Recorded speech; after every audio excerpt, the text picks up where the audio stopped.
Hey guys, what's up? This is Casey. This is Coach Tom. This is Shot Science Overtime number 93. Ooh. Yeah, getting up there. So what happens today is what happens every week is that we are going to give you guys a topic that we're going to talk about at the top of the show. Today it's going to be, should you lift weights for basketball? While we're doing that, you guys should be sending us your questions, anything basketball related, shooting, dribbling, general ball handling, passing, defense, plays, how to talk to coaches, whatever it is, vertical jump. We will try to get back to you as soon as we finish our topic for the day and go into our Q&A portion of the show. So if you guys want your question answered, it's good to send it in early. We are at Shot Science on Twitter. That's the best place to catch us. You can also catch us on Facebook, on Google+, and in the chat of this video on YouTube. So if you want your question answered, try to hit us up in those places. Twitter is the best. Also, if you want, or if you could, it would be awesome if you could go out and tell your friends and family to watch the show, because that helps us do more cool things and get more cool guests on for you guys. So in the past, we've had Danny Green from the San Antonio Spurs. We've had a bunch of college coaches. We've had a bunch of coaches that help get kids into college programs. And we just want to keep bringing those people to you guys. So if you could go out and share, that would be awesome. Okay, so what we're going to do is we're going to jump into the topic for today, which is, should you lift weights for basketball? And, we have a very kind of strong opinion on this topic, and, we'll discuss it right now. So what do you generally think about it? Generally, I'm not really in favor of young people getting involved in weight training with heavier weights and stuff like that. And the principal reason for me is that a lot of young people still are growing and developing, and the growth plates in their joints sometimes can be damaged if they take and are lifting heavy weights.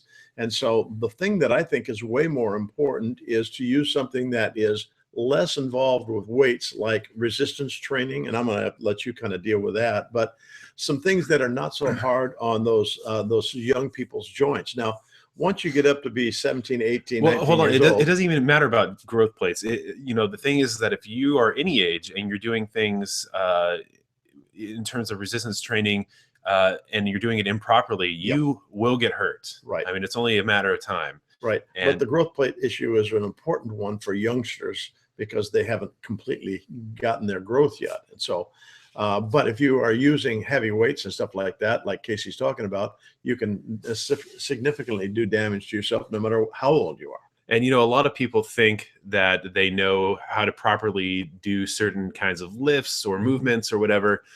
And if you don't have proper training in that, or you're not working with somebody that's helping you with that is qualified to do that, chances are you're not doing it correctly. I'm a person that works out pretty often, most every day. Yeah.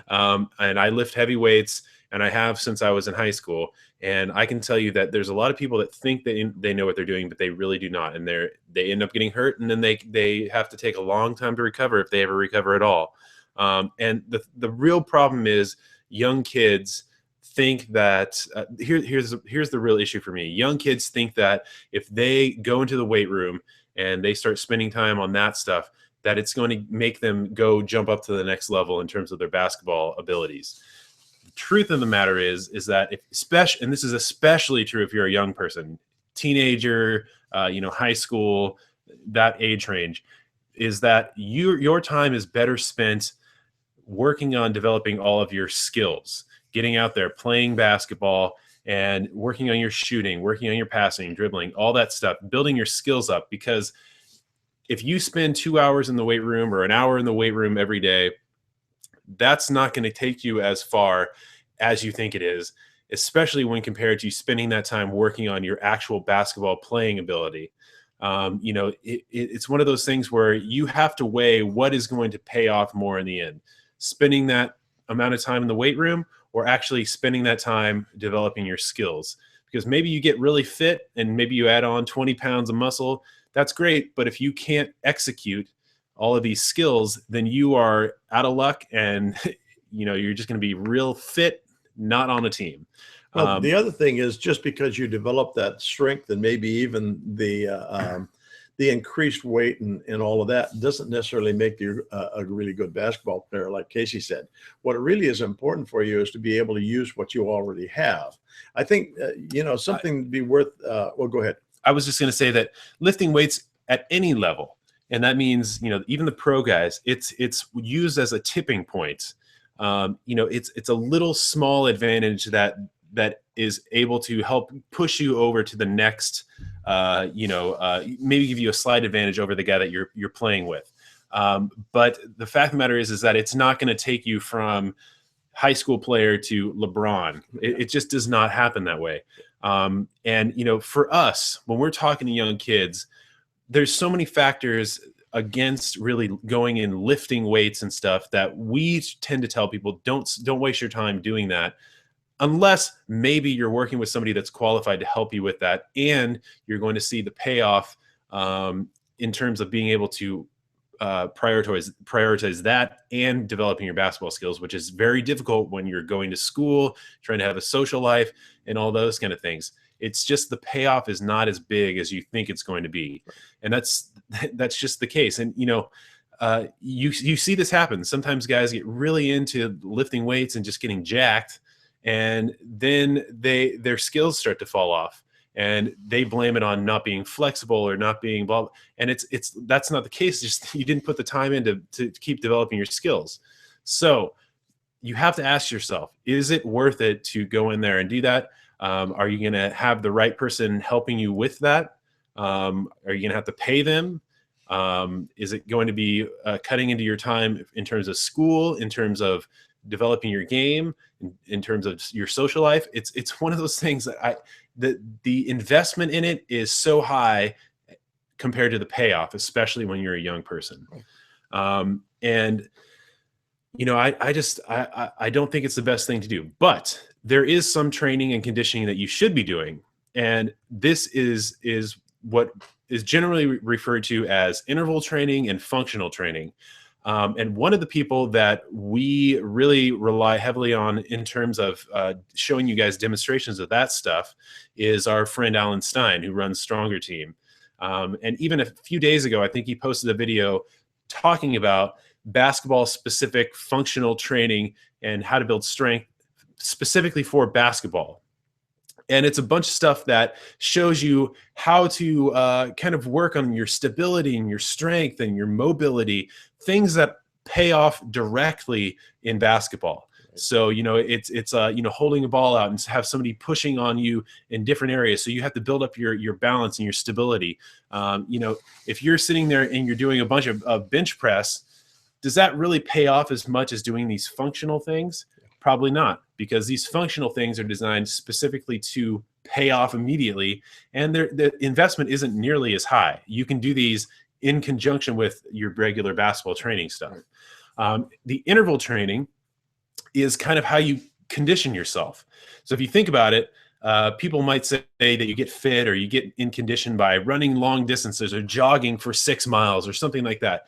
But you guys are smart, so think in your mind, does that really sound like it translates directly to basketball? Is there any point during a basketball game where you're running for 6 miles straight or for an hour? No, you're constantly changing speeds. You're explosively accelerating and decelerating. There's periods of times where you're running and then you're kind of in a stationary position. It's just, you can see how there's intervals in how you're playing basketball. So that translates very, perfectly into interval training, in which you are doing, let's say, like sprints, or even interval training on a track where you're sprinting for the straights and walking on the curves. If you're going on a track, because, the track has some straightaways and then it has the curves. So you sprint the straights, walk the curve, sprint the straight, walk the curve. And if you do that, what happens is that you are training your body to be able to do those things. And that's what's involved in basketball. So does that make sense? I mean, it just seems like that's how you logically have to approach your training and conditioning. Getting in the weight room is great if you have the right resources and the requisite amount of time to put into it. But its payoff is not going to be nearly as large as the things that we just talked about. If you put in the time to develop your skills and you put in the time to develop your conditioning, basketball specific conditioning and basketball specific strength and stability and mobility training, then you will be in much better shape. It's just not going to give you the payoff that you think. And then a lot of people say, well, what if I do a bunch of squats and that's kind of going to be my, strength training portion that I put into my development? Well, that's fine. But I would be worried about just doing one specific movement, because then you're not hitting yourself in a balanced way. And if you ever go to the gym and you see the guys that just spend hours and hours on their biceps and they don't spend any time on their triceps, you can see how an imbalance can kind of affect your body mechanics. And that translates into your body movements when you actually have to perform athletically. Right. So you have to think about this stuff logically. The payoff just is not there when it comes to strength training, especially when you're a young person. When you get up into college, you're going to have a coach, and he's probably going to put you on a specific program. It's probably going to be something that fits into the program for, just the basketball team. And so that maybe it makes more sense at that time to kind of get more into it. But when you're a young person, you gotta spend your time developing your skills and also having a life too. So we are not big proponents of lifting weights for basketball when you're younger. And, a lot of people might disagree with that, but, I think we laid out a pretty good reasoning to why we think that. And if you disagree, that's totally cool too. But we think that because of those reasons, if you really want to take your basketball to the next level, you're more likely to do that through developing your skills and putting the time into that than going into the weight room and spending an hour to 2 hours a day doing that. Right. And one of the things that we really think is important too in developing your actually strength and explosiveness and agility is to work with our vertical jump program. And one of the things that we really specify in that program is that you're using your own body weight as the loading for those particular exercises. And those things are all relative to the game of basketball.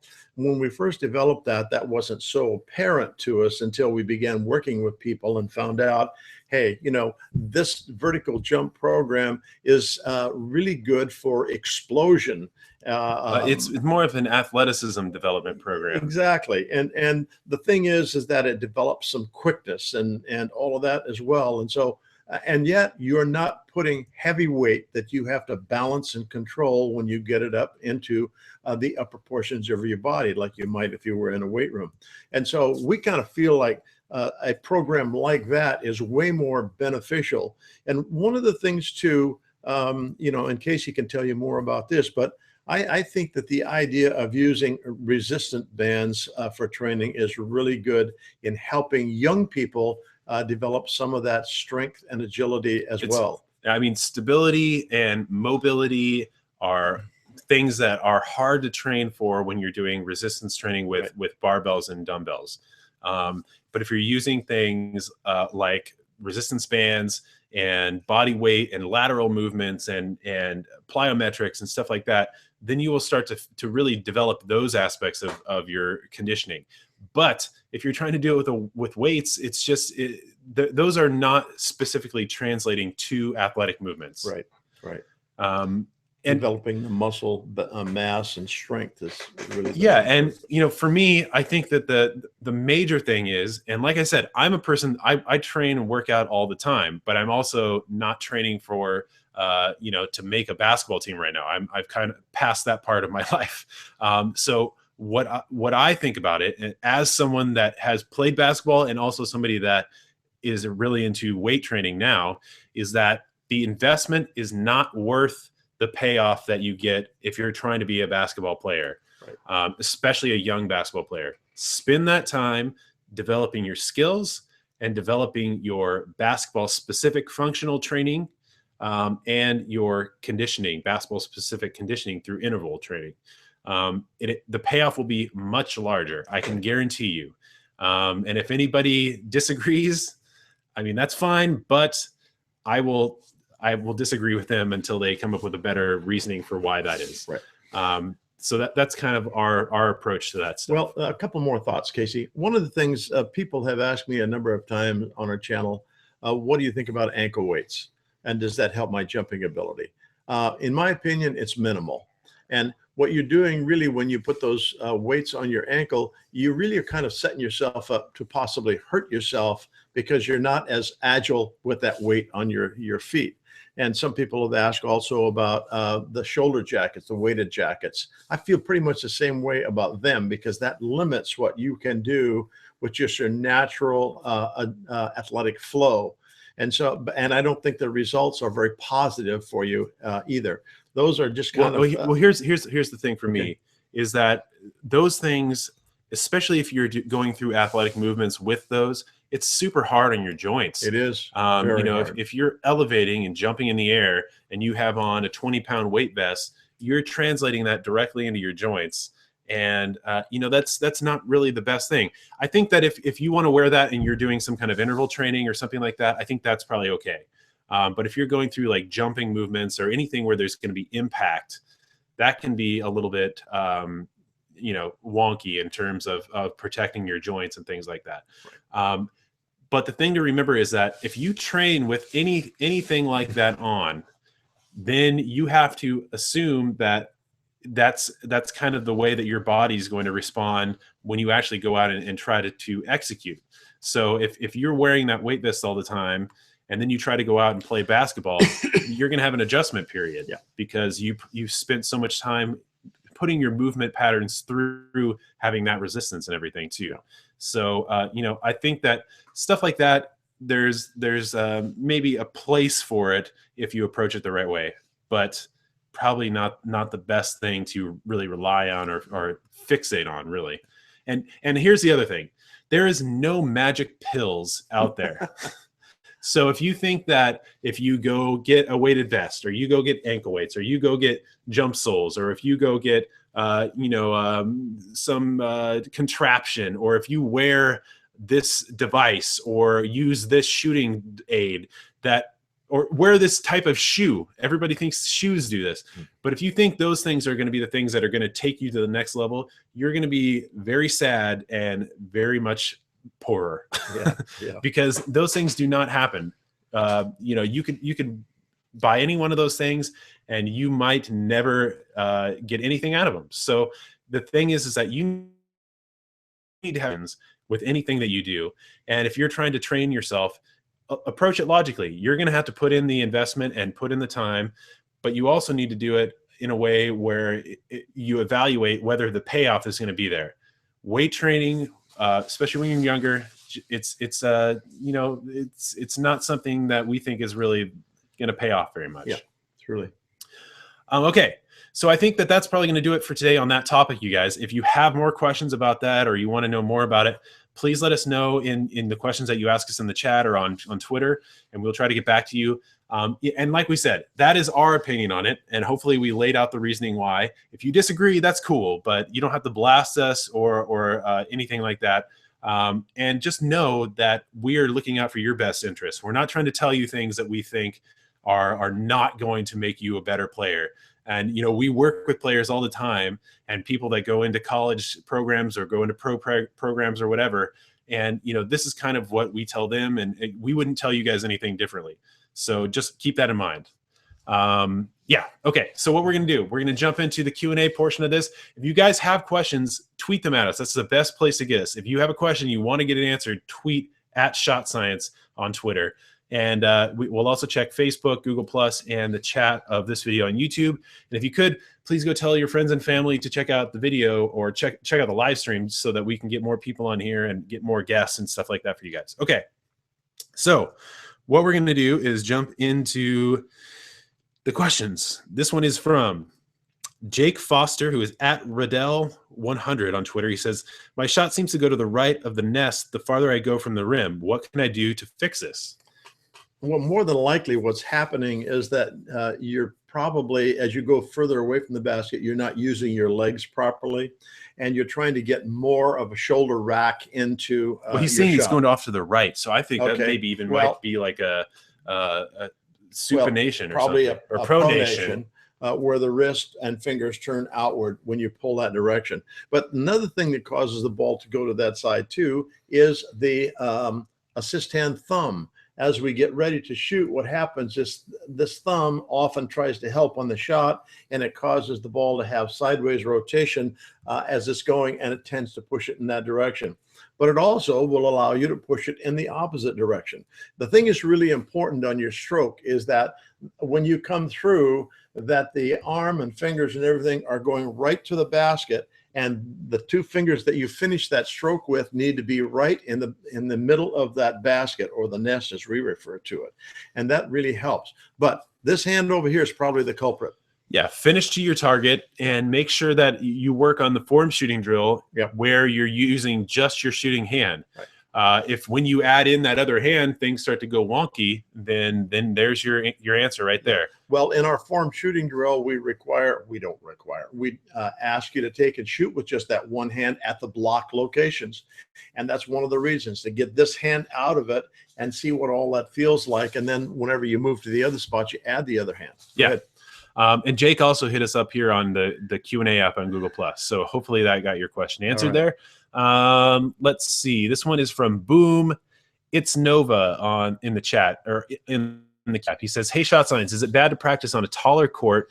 There's an outdoor court near my house that is slightly foot or two taller than the indoor basketball court that I run fives on." I guess you're asking a taller court. Does that mean that you have a higher rim?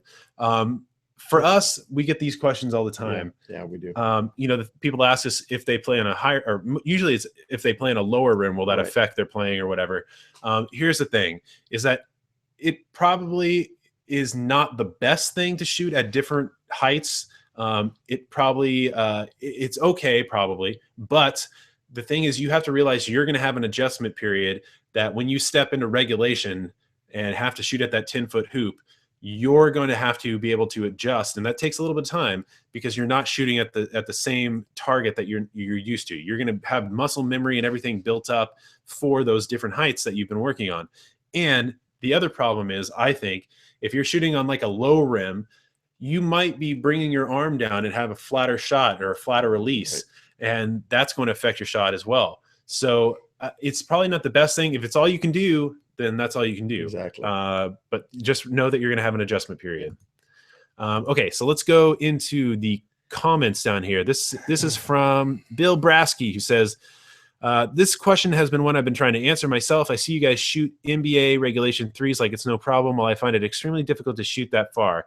Is it a strength thing, or is it just simple practice? Here's what it breaks down to, is that most people who struggle, even down to the age of 10 or 11 years old, is that they don't understand how they need to get their legs into the stroke to be able to shoot that three-pointer.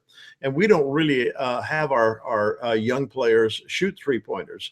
Probably the longest they get is about 17 feet. And then as they get more strength and they grow a little bit, they're able to move back. Now, the next thing that's real important there is that when you use your legs, you have to know how to connect the leg strength to the stroke. And oftentimes what people will do, younger people mostly, is they'll take and shoot, and the legs will come through and they reach their final extension. In other words, the end of that leg stroke, and they still haven't started their shooting stroke. And so then they go ahead and shoot the ball. And what happens is that there's not enough power there. Typically, when we're looking at people and their power source, we look at it like this, that you as a shooter can generate 100% of your power. But the thing that's real important is to understand how much power comes from where.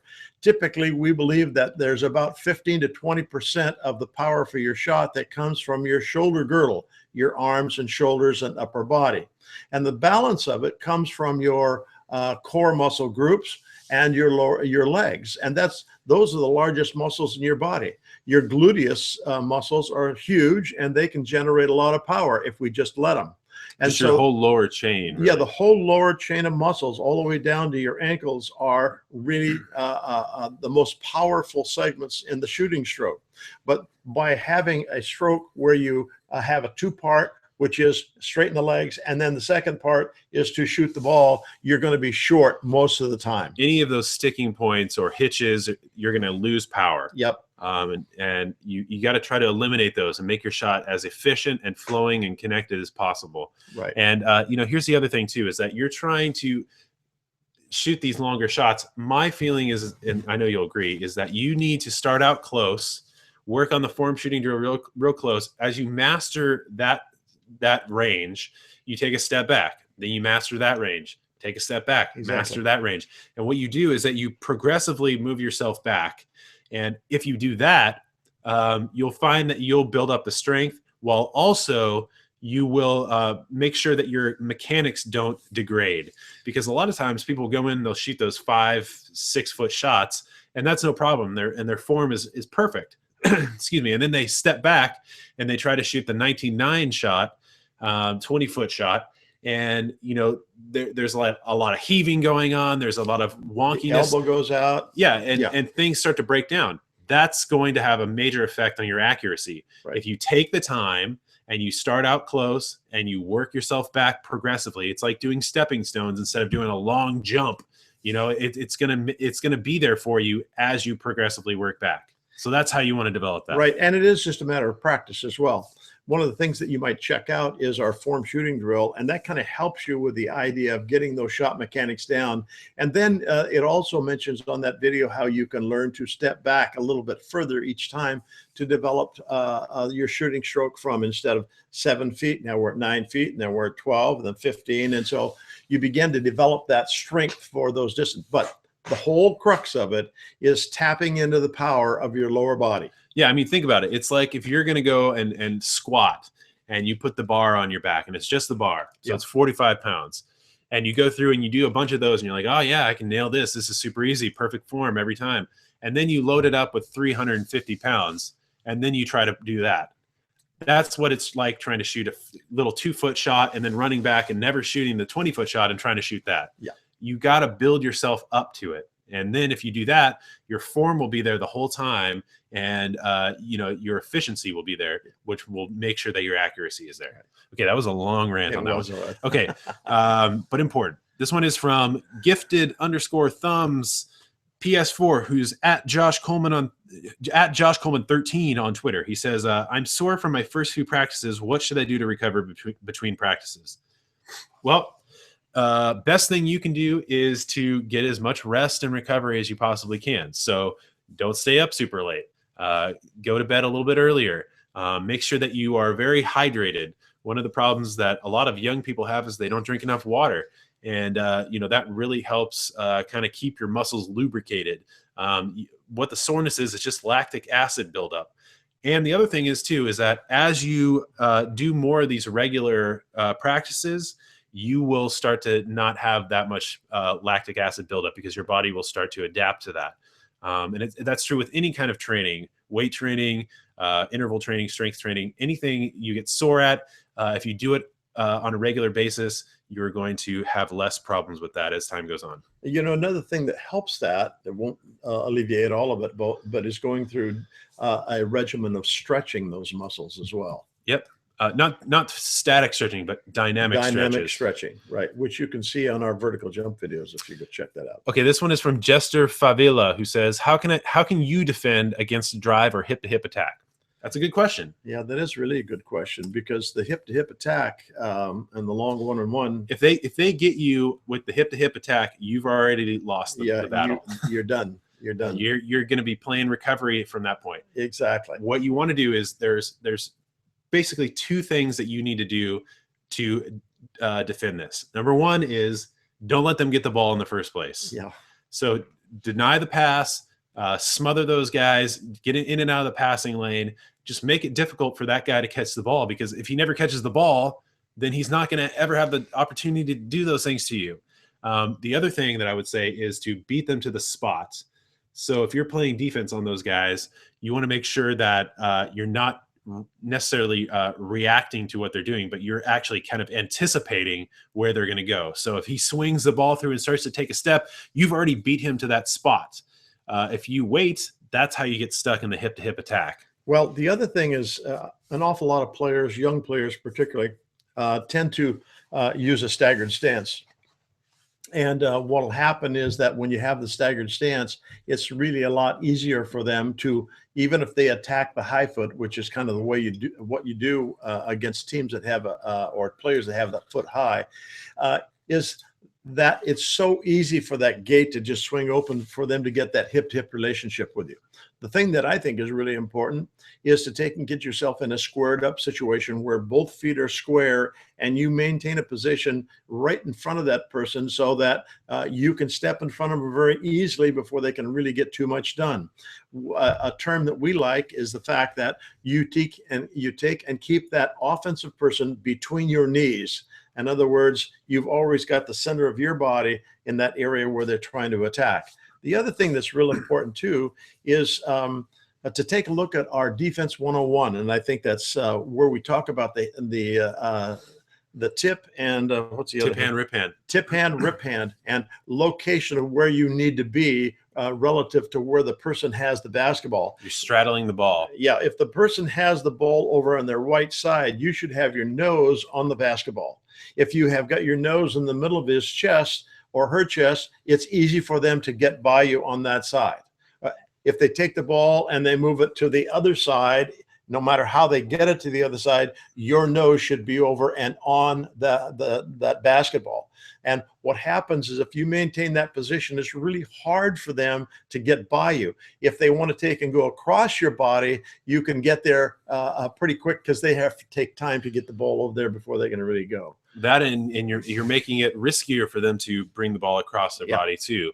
And that's definitely an important thing. Check out that video on it is Defense 101. I'm for sure in the case. Yep. Defense 101. But the major things are don't let them catch the ball.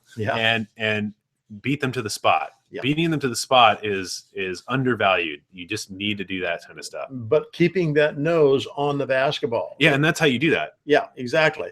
If they've got the ball over here on this side, then your nose should be over right in front of that basketball, and vice versa if they go to the other side. Because if they actually do make a move, you're already hedging that much over to where the ball is. Right. If you're playing them straight up where you're playing on their midline, they've already got the ball over on that side of you, and they're able to kind of make a more direct movement. But if you're already there, then they're going to have to go out and around you, or they're going to have to swing the ball back to the other side. Right. It's going to take more time or more distance. Right. There's another thought on that probably is really kind of important too, is that if they are able to successfully get you in that hip-to-hip relationship and they're starting to beat you, it's time then to turn and run. Yeah. Oftentimes we try to shuffle because that's everybody teaches the shuffle on defense, but when they start to get the advantage on you, now it's time to turn your hips and run to a position where you can relocate yourself defensively. Yeah, try to get back in front of them. Yeah. Okay, this one is from Conrad Price, who says, this question may not make sense. Hopefully it does.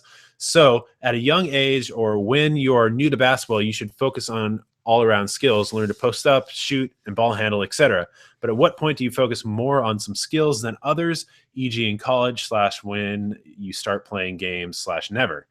I don't know that you ever really switch away from the fundamentals of the basketball game. I mean, it doesn't make any difference if you're playing college or if you're playing pro. If you go take and watch practices of those particular levels, you're going to find that they don't differ a whole bunch from high school or middle school. There might be more of an emphasis on some of the basic skills in the lower levels, but they still maintain those kind of thoughts and fundamental development even through the professional leagues. I think that and this is what we always say, is that you should always develop yourself as an all-around player. Right. Don't worry so much on specific positions or whatever. You want to make sure that you're not just a one-dimensional guy that can only shoot the ball or can only drive or can only pass. Yeah. And that guy is the guy that gets off the team pretty fast. Yeah. If you're a point guard that's able to distribute the ball, able to score, able to play defense, able to post up, you're going to be a super valuable guy to have on the team because you can do a little bit of everything, and you're forcing that other team to try to figure out some way to bottle you up, and it's not going to be easy. Yeah. But if you're a one-dimensional guy, you can only shoot. Well, they're just going to smother you, and they've already taken you out of the game. Right. So always work on developing your all-around skills.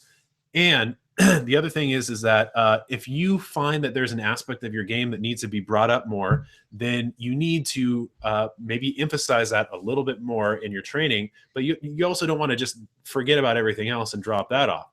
So you might need to emphasize more in catching off the dribble or shooting off the dribble or shooting off the catch or something like that. It's fine to put a little bit more focus or emphasis on that, but you also don't want to forget about trying to work on your post-up game or working on your ball handling. You always want to put polish on that stuff. Right. And you polish that until you quit playing. I mean, that's really the essence of it. Just like a person who's a boxer has to stay sharp on all of those different skills for the entire time that they are competing in boxing or any other skill. Yeah, and in here you're asking about college, or when there's like a turning point in that. There may be a point where you're working with your actual coach in college or something like that, and he's going to be putting you through the paces in terms of a position-specific training or something like that. That probably will happen. We're saying that when you approach the game and your development and your training, which you should be doing all the time, even if you're on a team and working, training sessions with your coach and team, you should be training on your own as well.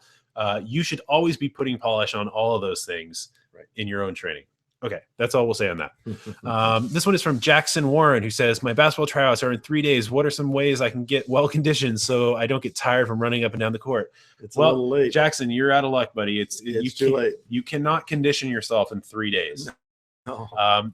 It's just like any kind of training. You have to put in the work if you want to get the results.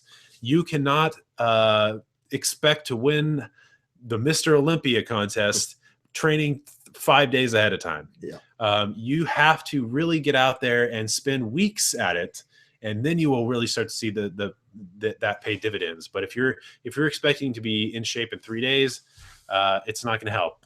And so you want to make sure that you are putting a program together beforehand and not waiting till the last minute. Yeah, truly.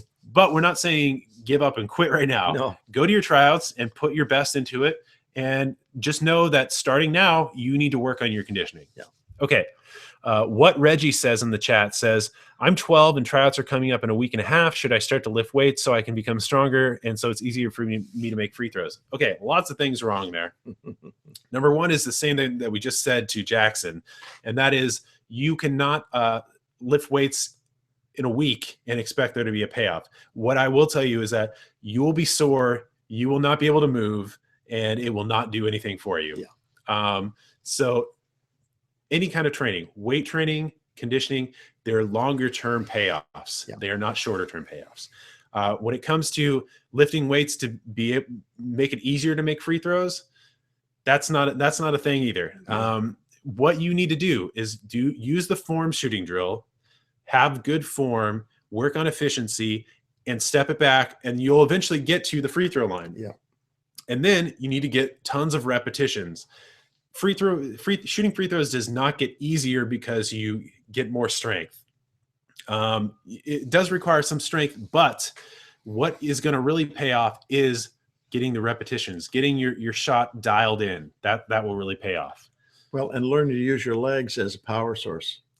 Yeah, but I mean that's initially. Yeah, eventually, it's not like I'm going to go to the gym and I'm going to start working out and it's going to make my free throws easier. Oh no. I mean, that just doesn't really happen. If you're having problems getting the ball to the basket, then that's something that will require more strength. But like we said before, use the form shooting drill to progressively work yourself back, because that's going to actually translate better than going in and I don't know what you're going to do squats or push-ups or something, but that's not what you want to do. Yeah. Okay. This is from Nathan Thompson, who is at NateT_AF, who's here every single week. He says, hey guys, my phone got stolen recently, but I'm still here. Cool. What's the difference between hopping into your shot and jump stop? A jump stop is not necessarily something that leads up into a shot. A jump stop is a way for you to stop your forward momentum and be able to come under control without traveling. A lot of times people will try to stop and their body starts falling over their feet. That's when you get called for those kind of sad, tragic traveling calls. So a jump stop is how you stop your forward momentum and just kind of come under control. Hopping into your shot is kind of the way that we would say not to really work on your shooting. We prefer the 1-2 because it's faster, quicker, more under control, balanced, stability, has rhythm, and it's more efficient. So that's it.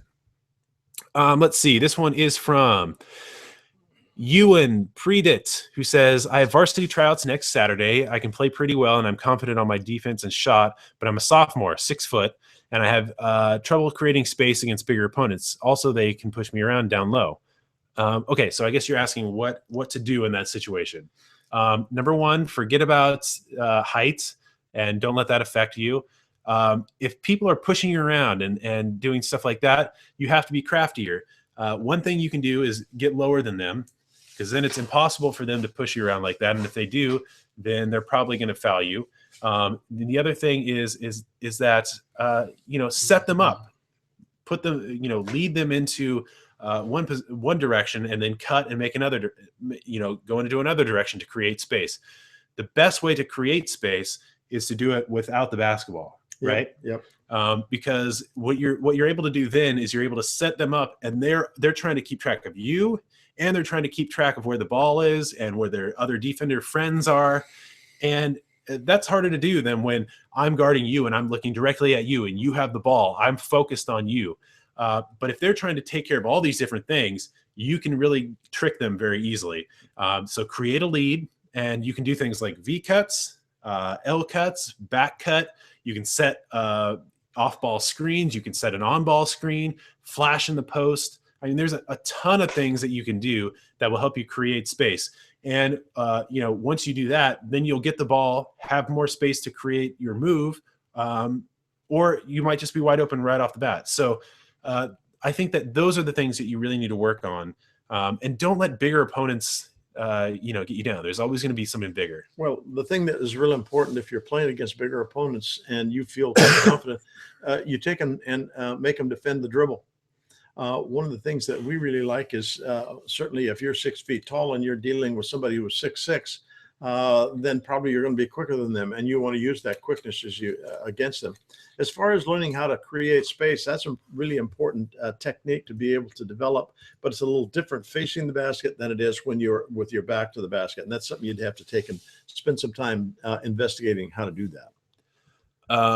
Okay, this one is from. Let's actually go back to the Q&A here. Okay. This one is from Pax Gucci, who says, I'm 6'9", 270. I want to be able to play small forward, power forwards, and center. How can I improve my handling? Oh boy. Practice. Yeah. It doesn't make any difference how big you are. I was watching somebody at the tryouts the other day, and they were going through ball skills, and he was 6'9". This is one of the D-League Warrior teams that's their home court. This is training camp. This is a training camp, and this guy was 6'9", and his ball skills were awesome. He was able to do everything that the other guys were able to do, probably not as well because they're a little shorter and they're shorter limbs and all of that kind of thing, but he was awesome. And the reason he was able to do that is because he spent time trying to develop those skills. And that's what you do. You spend time working on your scissor drill, your flat back drill, or whatever it happens to be. And it doesn't make any difference what your size is. I think a lot of times big guys, especially guys that are huge, like 6'9", they struggle with a lot with like coordination and things like that. Yep. One of the best ways to work on coordination in terms of your ball handling is to work on 2-ball drills. Yep. Because you're having to split your brain and use both sides at the same time, where you're working on dribbling and keeping control with 2 balls at the same time. Work on simultaneous and also kind of split, and also work on dynamic as well as static.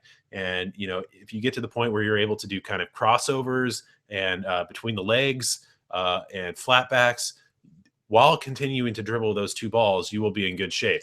And, the thing is that taller guys struggle with coordination and things like that. And they also are apt to give up because they can fall back just on being the big guy that has his back to the basket and has to make one move. Right. Don't be that guy. You have a huge advantage being 6'9", especially if you weigh 270. That's a big guy. And so work on developing your all-around game, and that could take you very far. Well, yeah, one of the things that happens with basketball players, whether they're tall, medium, short, whatever, is they sometimes they run into brick walls about certain aspects of the games. Like you're supposed to be able to finish and around the basket if you're 6'9" and 270 pounds. Well, that's great, but you also, if you're going to be an all-around player, you need to be able to spot up and shoot the ball from maybe 16, 18, maybe the 3-point line, And maybe hit a free throw and hit free throws as well. But the other thing is, think how versatile that you would be if you could take and put the ball on the floor and go by those guys who are 6'4". And you can do that if you just work on the skills. And the thing that's really amazing is that almost every day of the week, when I get people asking me questions online, the one that comes up all the time is, Coach, can you give me any secrets or tips on how to develop my offhand? Well, you gotta use it. There are no secrets there. You just have to use it. And we don't use them because usually we're not very strong and we don't want to embarrass ourselves or turn the ball over. I think it's because it's too much work. Well, and too much work as well. And my thought on that is this: if you're going to be an all-around basketball player with ball skills, you've got to be able to use both hands. You have to be able to use both hands. And if you don't, then you're going to be a very marginal player for the most part. Because what happens when the defense finds out that you have no left hand, they'll make you play with that the whole game. They'll get over and pressure your strong hand so that they force you to use your weak hand, and that weakness is going to take and bury you. So you need to have ball skills with both hands, right? No matter how big or how small you are. Okay, and Pax is also asking here, I'm bad at blocking shots. What can I do to improve that? Well, go check out our video on how to block shots. Yep. I think that's the best thing we can do. Yep. We could run through all the reasoning right now, but I think that lays out exactly what you need to know. Yeah, that's true. Okay, so let's go back to the chat. This one is from Young Matt 009, who says, I'm a sophomore. Should I start lifting now? Alumni that come back often say they regretted not lifting sooner. What should I do? Thanks. Like we said earlier in our chat, we don't think that the payoff is nearly as great as actually working on developing your skills. But this is something that you need to assess for yourself. Are you willing to devote an hour to 2 hours a day to doing those things? And are you willing to go get somebody to help you and show you the proper way to do them? Because if you're not doing that, you shouldn't be doing it. And will that pay off as much as if you spent that time working on developing your game? The answer to that last question is it will not. Yeah. You're better off to spend your time working on developing your skills, not so much your body. Work on basketball specific training, basketball specific conditioning, basketball specific, just general conditioning. There's another thought that goes along with that as well.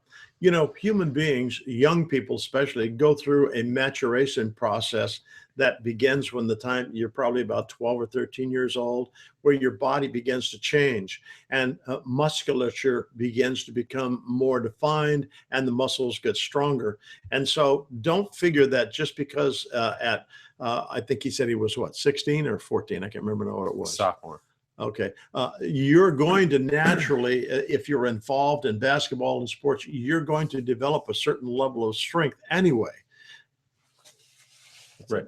Okay. This one is from Nathan Thompson, who's at NateT_AF here every week. He says, tryouts are tomorrow and I'm so nervous. I've been working hard, but still there's a lot of people trying out. How do I stay calm? Well, you put in the work. All you can do is what you can do. And if you go in there and you let all these other things kind of sabotage your performance and your mind, then that's only going to hurt you. What you need to realize is that you need to stay calm, play your game, and just execute. Don't worry about anybody else. Worry about yourself. Worry about playing solidly. That's it. Yeah, you're only going to be nervous for the first few minutes anyway. And as soon as you get going and the practice begins or the workout begins, you're going to find that you're going to forget all of that and you're going to get right into the flow of the basketball. So, don't let that really stymie you. And here's the thing too, that's real important. Go back and look at our video on Make the Team. There's some suggestions in there that we think really would be helpful for you. Yeah. Don't psych yourself out. Yeah. Don't worry about you. Doesn't matter if LeBron James and Kevin Durant show up. Nope. You can't do anything about them. You can just play your game. Right. Okay, this one is from Vidits. I probably mispronounced it, but that's what we're going with. It says, "Hey guys, first of all, you're the best, really great channel that I love to watch. Fantastic. Now to my question: what is your recommendation for nutrition? Some whey protein after workouts, some special foods? Question mark. Well, the thing is that there's no special foods or dietary plan you should really be following. I think that the best thing you can do is this: try to limit your intake of sugar products, and a lot of those hide in sugary drinks. So try to avoid that. Drink more water. Also, try to focus on having lean proteins, lots of veggie material, and have complex carbs like oatmeal, oats, whole grain stuff. And you will be in much better shape, especially if you eat many times throughout the day. Instead of eating 2 or 3 times a day, try to break those up into smaller meals 5, 6 times a day, and you'll find that you will respond better. And if you're eating kind of a varied diet under those guidelines I just told you, your body will start to kind of respond to that, and that's what you want to get. But I would never tell somebody specifically to do this nutritional program, blah blah blah, unless you talk to a doctor or somebody like that, because we don't know you personally. But having those kind of guidelines really is a good way to go. Especially if you're a young person, you don't need to be on some crazy diet. If you follow healthy guidelines, then you're in good shape. Okay, lightning round. We have so many questions today, it's ridiculous, and we're not going to get through everybody. Elmar Brock says, how do I get bigger? If you're talking about height, you have a set height, that's what you're going to be. If you're talking about getting bigger in terms of strength and body size, I like we said earlier, work on basketball specific training and you will be in good shape. Check out Alan Stein. That's a good place to start. Stronger team. William Herr says, what is the best lift to do to increase your vertical jump? Don't worry about lifts and lifting weights. Go check out our vertical jump handbook, our vertical jump series on YouTube.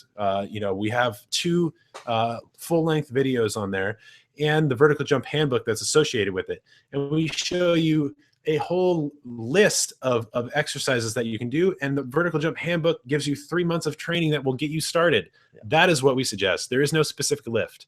And there's another one down here from Tobias In who says, which muscles should I train to jump higher? Go watch those videos. We even show you the muscles and point to them and have them highlighted in red. Let's see here.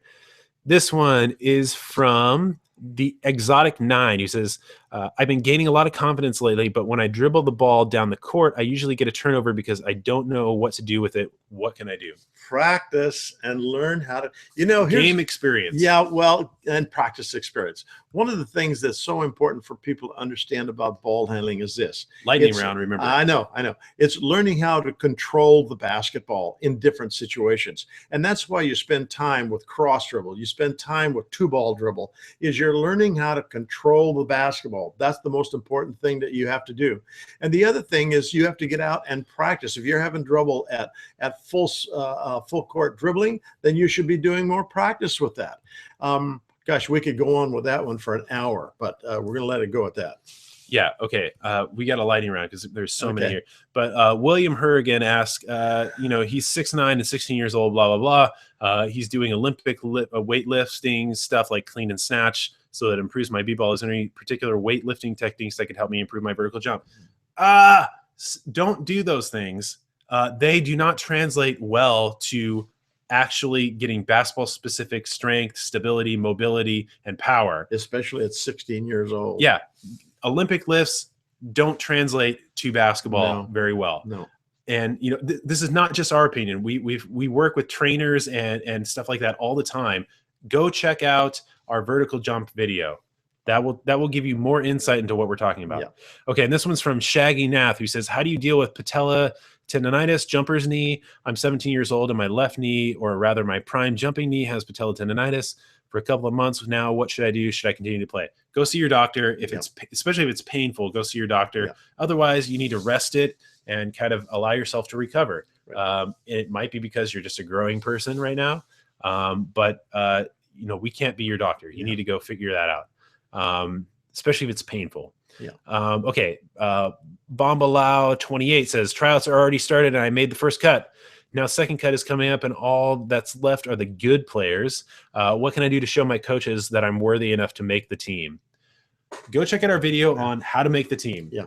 There, it's not a skills thing necessarily. Those hopefully are in place. But if you use some of the tips and techniques that we talk about in the how to make the team video, that will give you a good idea of what coaches are looking for. That'll give you an edge. Okay. Let's see. This one is from Aiden Ryan, who says, hey coach, I'm a lot taller than everyone else, about 6'6", and they are about 6'2". But they're a lot stronger than me. I'm finding it hard to back down in the post or get positioned under the basket. I would go to the gym, but I don't have the time with school. What should I do? Backing people down, that is the worst part of basketball these days. Yeah, it is. What you need to work on is being craftier and working on your footwork, and those will help you greatly. Do stuff like flashing in the post and sealing in the post. Sealing is really important. And if you go to our videos on the post play, you'll find out kind of how to do that. This whole thing of backing down is I can't imagine why officials allow it. They allow it on the pro level, but even they're allowing it more on the high school level, which is ridiculous. If the defensive post has a position there, you can't just take and run over them, and yet they allow some of that. But the thing that's really important is go to our post videos and take a look at the some of the things that we have in there. There's a playlist. Yeah, don't be that guy that all he can do is back people down. Yeah. I mean, that's not a good post player. No, especially if you learn how to do the spin move and the up and under and those kind of things. I mean, if you go watch somebody like Hakeem Olajuwon, he was not backing people down like that. He had a ton of moves in his arsenal, and he just dominated. Nobody could stop him. Same thing with Tim Duncan. He doesn't spend too much time backing people down like that. He gets by being even a little bit shorter than most of those guys. So check that out. Okay, this is Praveen Yogendran, who is at Praveen DCBBYYOGI on Twitter. He says, tryouts are coming up in 3 weeks. What are the best conditioning drills to work on before tryouts? Okay, best conditioning things you can do are interval training, like sprints and short sprints. And like I said before, sprinting the straights and walking the curves is a good one, just to keep your mind in that mind frame. If you have a track to work on. The other thing is working on jump rope and doing stuff like ladder training, ladder drills. A lot of those will help you. Those are probably the best ones that we would suggest. Okay, this one is from. Let's actually go to Facebook. This one is from, man.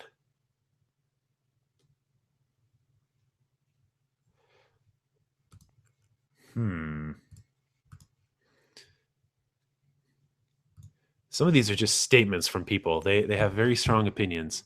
Let's see. This one is from Larissa Wright, who says, so I'm in the 7th grade. Oh, this is a long one. I'm in the 7th grade, and that's the first grade kids can play sports in my school. I tried out for basketball, and I didn't make it. I worked for 2 years to make that team. I did basketball camps and summer league, and I didn't make it. Kids made the team that had never even played before. They told me that I'm not just assuming, that I'm not just assuming. I'm kind of short and very slow. I started to think basketball isn't for me, and maybe I should do another sport like gymnastics that doesn't take as much running. I can run, just not very fast. That might be why I didn't make it. Should I give up on basketball or do gymnastics? My parents said I can only do one. I love the game of basketball, but I just don't know if I have the speed for it. Well, first of all, this is the 7th grade. Yeah, you're still very young. Yeah, you're looking forward at the next 5 years or so is junior high school or middle school and high school. Stay with it. Just keep working on your game, and eventually it may come around. It took me about 4 years I didn't make a team until I was a sophomore in high school. And then what happened is that things happened for me very quickly, or I wouldn't be here today. And so don't give up on it. Just because, if you love it, stay with it, work on developing all the skills that you possibly can. Yeah. I mean, and the thing is that you can work on that stuff. You also probably will develop that more as you get a couple more years on you. Yeah, you will. You will. And if you love basketball, you should play basketball. I mean, if you don't love gymnastics, then don't do gymnastics. Exactly. Okay, let's see. A lot of people ask me about vertical leap and stuff like that. Go check out our vertical jump videos. I mean, that's really the best thing to do. We can't give you better recommendations than that. Let's see. We're going to do one more question here. This one is from It's ArieX on in the chat. He says, "What stretches do you recommend after getting calf cramps?" Well, I think that the best way to kind of work on that stuff is to, number one, do dynamic stretches. Make sure you're moving through movement patterns when you're stretching, and you can go see those on our vertical jump videos. I think the other thing is to maybe consider doing some foam rolling, where you're working with a hard object that can roll, like a foam roll. Let me grab one real quick. I have a really nice one that I paid for, but it's just one of these guys. It's super hard, but it's got the soft padding on it, and you can roll your muscles on it, and it releases those adhesions in your muscles, and it can also help you a little bit with your just tightness and flexibility issues. Right. You can get a little ball like this. But those are kind of the things that we would suggest, and drinking lots of water. A lot of people don't drink enough water, and they get cramps because they're dehydrated. Okay. So I think that's going to do it for today, guys. We ran out of time. But if we didn't get to your question, it's not because we don't like you. It's just because we didn't have enough time today. And if you'd like us to answer your question, make sure you hit us up during the week. We are at Shot Science on Twitter. So if you have a question, you can just hit us back on Twitter, and we'll try to get back to you as soon as we can. You can also catch us on Facebook, Google+, and if you find a YouTube video of ours that kind of fits the question that you're trying to ask. So if you have a question on blocking shots, go to the blocking shots video and ask your question there, and we will try to get back to you as fast as we can there too. So also go out and tell your friends and family to check out our live shows and our other videos, and just subscribe to everything. That helps a lot. Join Team Shot Science. We will see you guys again next week, 1 p.m. Pacific time on Sunday, and hope we see you there. All right. Bye, guys. Thanks for coming. See you guys.